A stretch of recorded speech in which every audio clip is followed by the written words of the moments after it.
Hey guys, Sonic Smashburger here, and ladies and gentlemen, it's time for my first LP. Now, the commentary on this is a little bit low, as is the game volume. I'm recording off of the 3DS, so if it's low, I do apologize. Also, apologies for the bad camera. But it's time for Pokemon Generation 1, specifically Red version. However, I will be noting the differences between Red and Blue compared to Yellow, so you'll at least have that to look forward to.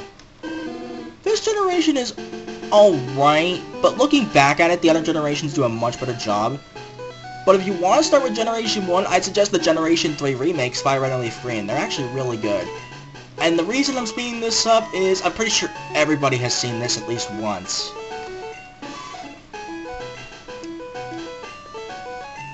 But yeah, that aside,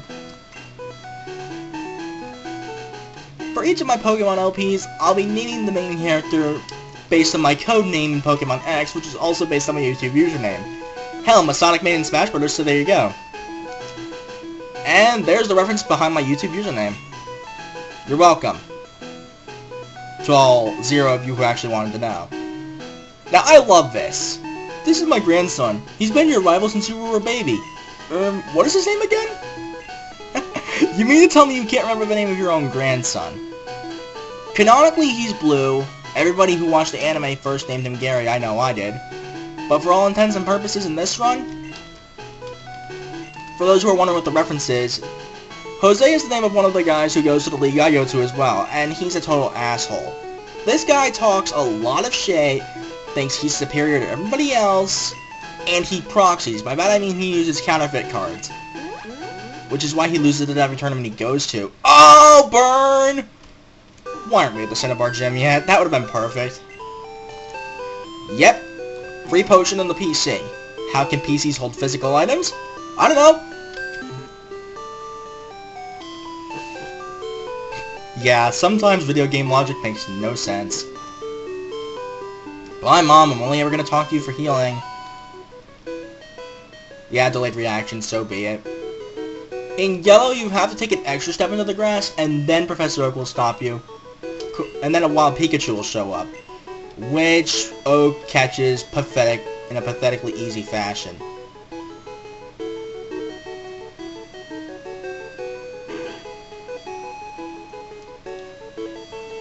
Now in Yellow, your rival will always start with an Eevee, you'll always start with a Pikachu. Here, however, you have to choose one of the 3 iconic Kanto trio. Bulbasaur, Charmander, and Squirtle. You'll get all 3 in Yellow later on in the game. Bulbasaur is alright, it's got really good special stats and isn't bad in the physical department, but outside of Razor Leaf and maybe Solar Beam, you're not going to get much use out of Bulbasaur's high special stat. Which will become a Venusaur later on in the game, which is where you can really make good use of it. It's also worth noting Bulbasaur evolves into its final form the fastest, level 32 as opposed to level 36 compared to the other 2. Charmander's alright as well. All 3 starters have a use. Charmander is the fastest of the 3 and also hits fairly hard in both cases. Also learns a high crit rate move in the form of Slash. But it's a glass cannon. If your opponent has a super effective attack and you didn't one-shot them, you're going down. No question about it. Unless you have a level advantage over them by 10 levels. Squirtle, on the other hand, becomes Blastoise, who is freaking defensive as all hell. However, he can both dish out the pain and take it. And I always go Squirtle anyway. The reason I did so originally, back in the day when Pokemon Battle Frontier was still a thing, I still love that season. I love the Generation 3 arc in general, really. May had a Squirtle at the time, and she was pretty much my favorite character in the entire series, and still is to this day. We'll get to her when we get to the Generation 3 games. But that's probably the biggest reason I chose Squirtle originally, and I don't regret it because Blastoise is awesome. Our first rival battle. Now this and the second one, which I'll be showing later, you can lose. And that's what determines what form his Eevee takes at the end of the game. You win the first 2 matches, it becomes a Jolteon. 1 win and 1 loss is a Vaporeon, and 2 losses is a Flareon. Pardon the stutter there, nothing I can't make up for. But either way,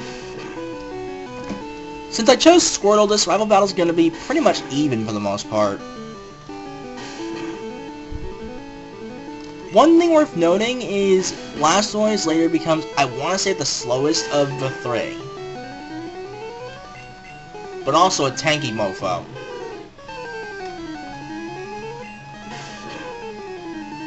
We got that free potion for a reason, and that didn't matter. Critical hit. Which actually goes into a glitch in Gen 1. There's a ton of glitches. I have a list with me. One of them is that critical hits. 2 critical hits from me back to back. That never happens. But yeah, critical hits not only ignore the stat buffs of your opponent, as well as their debuffs, but it also ignores yours. So say you go for 3 swords dances, go for a critical hit move, and you do less damage than when you would with another attack anyway. That's kinda sad. Later generations, critical hit moves wouldn't do that.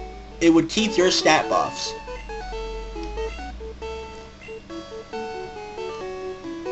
Other glitches I can go into.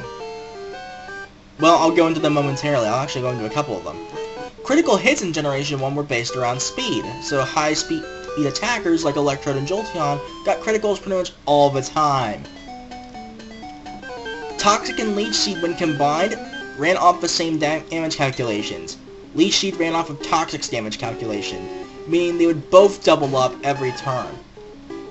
A fun glitch to use, but painful when it's used against you.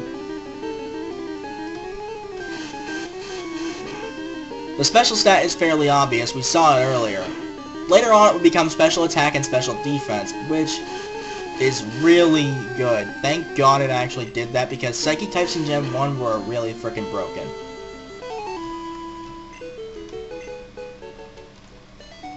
Anyway. Wrap, Bind, Clamp, and Fire Spin trapped you for 2 to 5 turns, allowing you to do absolutely nothing. Paralyzed, poisoned, burned, you're basically fucked.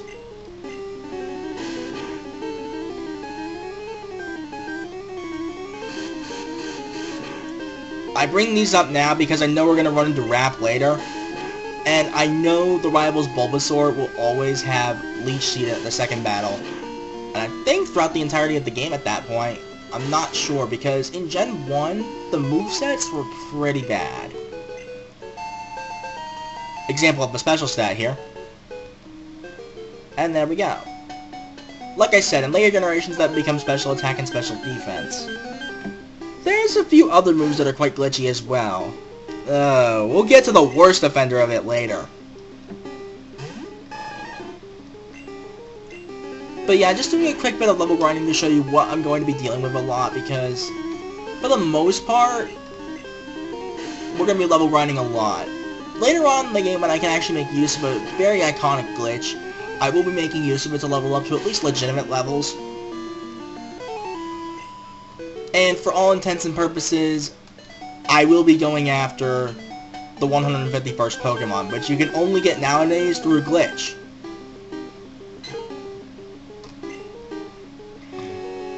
Also, can I just say that sprite looks nothing like Pidgey in later games?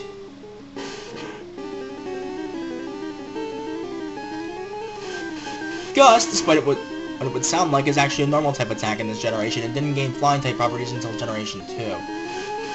Uh-oh. This is bad. This is very, very bad. Warning, Beeps. I don't like these things.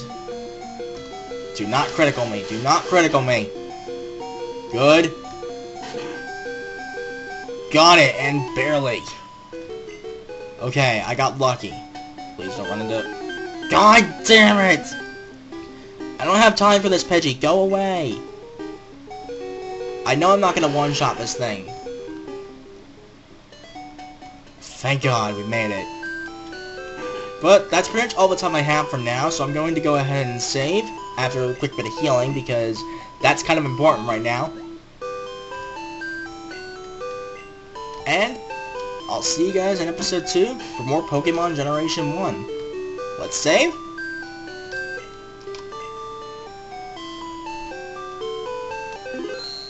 And till next time, later guys.